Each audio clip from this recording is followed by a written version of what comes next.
President, PBBM, sibakin nyo na po si Secretary Bonoan dyan sa DPWH.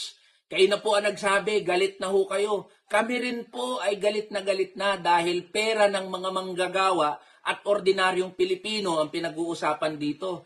At sinong ahensya ba ang nasa ulunan yung mga maanomalya na flood control project? Hindi pa DPWH?